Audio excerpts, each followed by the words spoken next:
Yeah, a very good morning, folks. It's yet another day in paradise. And believe it or not, this is week number 7 into this trial. I'm just a couple of steps away from the front of the court.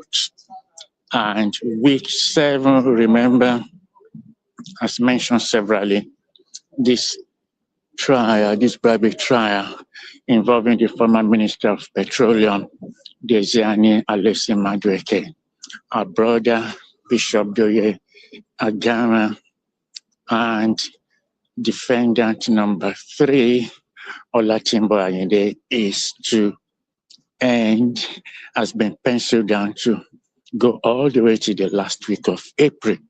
And week number 7, the Crown has not even finished their case. The Crown prosecutors were still on their feet on Friday, but let me just give you a snippet of how Friday panned out. Mr. Femi Otedola might be thousands of miles away in Nigeria. Barrister Festus Keyamo, you know them, and Emmanuel, former Minister of State for Petroleum, Dr. Ibe Kachiku, his brother Jumebi Kachiku. All these names featured in the Crown submission evidence on Friday. The Crown had a police officer in the witness box, and they were still presenting the evidence that were recovered from the devices of Olatimbo Ayinde. In that letter, a very, very meticulous Olatimbo Ayinde, she detailed, remember, there was that I mentioned to you on Friday, that audio recording of more than 1 hour that started on Thursday, the recording, the audio conversation, which Olatimbo recorded between her and then the brother of Dr. Kachiku, Jumebi Kachiku, was played out. There were 2 others that were played out on Friday.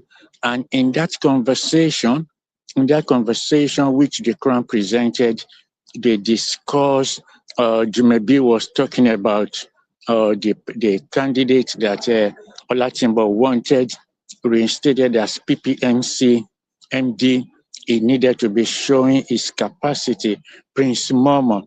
And in the evidence which was provided on Friday, this evidence was part of the letters recovered from the property, from the address of Olatimbo Ayinde.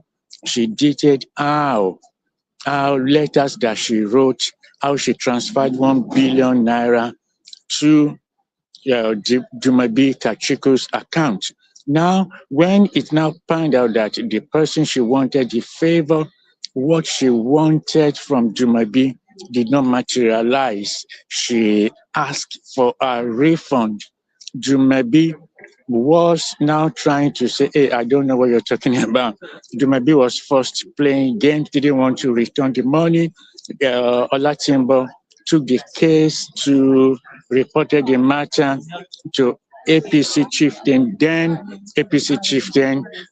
current President Asiwaju Bola Ahmed Tinubu, who then directed that the case be reported to the then Vice President. Remember, this was under the late President Buhari. So the Vice President of President Buhari, which was Professor Yemi Osinbajo, then asked his Chief of Staff to intervene. They came to London in 2015, met with Jumebi. After that meeting, then Jumebi met with Olatimbo. After that meeting, Jumebi gently backtracked and made transfers of the 1 billion naira that Olatimbo had requested that our money be refunded. So the 1 billion naira was transferred back to the account of Jumebi, of Olatimbo Anyide. Remember, before that transfer was made, Festus Keyamo, who was then the lawyer for Jumebi Kachiku, had written to Olatimbo saying she was trying to blackmail his client. And Jumebi Olatimbo told her, look, this is not a matter of blackmailing. I don't have any dealing with landed transaction.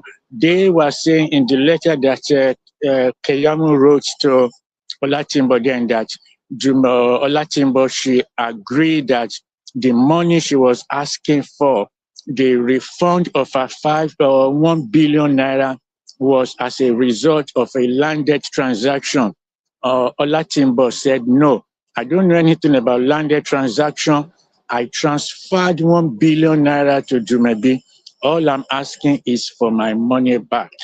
So that letter that Festus Keyamo wrote, eventually that letter was retrieved. But having said that, Olatimbo Anyide is a very, very meticulous lady. She had a chronology of the transfers, of the conversations which happened between her and Jumebi. Apart from that audio recording, she detailed the correspondence, the transactions, the money that she transferred to Jumebi Kachiku in a series of letters. These were presented in court. And also the letter she wrote then to the former president asking that her life was under threat from Mr. Femi Otedola. Eventually, probably in the next update, I'll be able to give you details. Olatimbo said Otedola and her used to be in business, and that Otedola left the company with some substantial debt. So we now have a history of why Otedola was wanted Olatimbo, to EFCC to arrest her. And then Olatimbo also said in the letter which was presented as evidence on Friday that there was a plot by Otedola to have her come back to Nigeria so that they could harm her. So she wrote that petition to President Buhari in 2015 asking for intervention, and that she said that Otedola was an evil man that wanted to harm her, was using the state security apparatus, the EFCC, to want to get her to Nigeria, to have her kidnapped, to have her raped. All these serious, grievous allegations against Otedola. This was detailed in the evidence which the Crown presented. But Olatimbo's evidence was not finished on Friday. The court resumes in about 6 minutes, 10:15 UK time. So I'm going to rush back in. I'm going to rush inside the court now. 10:15, the Crown will pick up from where they stopped on Friday, and they were still presenting the evidence retrieved from the property of Olatimbo Anyide in 2015. This was letter she wrote to President Buhari in 2015, asking for him to save her life from being harassed by Mr. Femi Otedola, who she said was a former business partner, and that left the business which they own together, in substantial debt. And that was what she said, then became how Otedola wanted to eliminate her. She described Otedola in a letter, in a petition, as an evil man.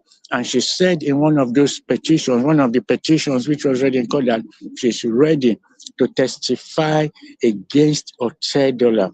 So the evidence has not finished. The Crown could not finish the evidence on Friday. So in 5 minutes time, 10:15, the court begins. This is week number 7. It looks like a child's play. This trial started on January 26th. We are now in week number 7. And remember, the Crown are still on their feet. The Crown prosecutors have not even finished their case. They have not closed their case. Talk less of the defense starting their own argument. So this case is a marathon, as I've mentioned before. And like I said also, Mr. Otedola may be far away in Lagos or any part of Nigeria, but his name was flying all over the court in the evidence presented here on Friday. Also, Barrister Festus Keyamo, his name was mentioned here on Friday, and also Dr. Emmanuel Kachiku, former Minister of State for Petroleum, his name too was mentioned here on Friday. That evidence will continue this morning in the Crown evidence, which was part of the document retrieved from the property of Olatimbo Ayinde. I'll give you further updates later in the day. Thank you.